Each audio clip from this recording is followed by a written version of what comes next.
10 మంది పిల్లల్ని ఒక తల్లి పెంచగలిగింది. ఆ తల్లి వృద్ధాప్యానికి వచ్చిన తర్వాత 10 మంది పిల్లలు ఒక తల్లిని చూడలేకపోతారు. వంతులు వారి మొదటి నెల ఆడి దగ్గర, 2వ నెల ఈడి దగ్గర, 3వ నెల ఈడి దగ్గర, 4వ నెల ఈడి దగ్గర.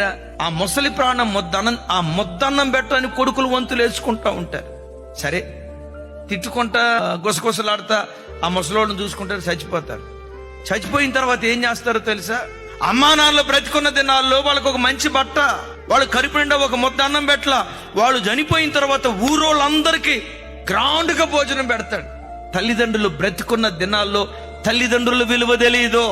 వాళ్ళు చనిపోయిన తర్వాత శోకాలు తీసి ఏడుస్తూ ఉంటారు. నేనంట, ఆ ముసలి తల్లి బ్రతికున్న దినాల్లోనే, ఆ ముసలి తండ్రి బ్రతికున్న దినాల్లోనే వాళ్ళు నిన్ను పెంచి పెద్ద చేసిన విలువ ఎరిగి వాళ్ళ బ్రతికున్న దినాల్లోనే వాళ్ళ రుణం నువ్వు తీర్చుకునేవాడిగా ఉన్నా.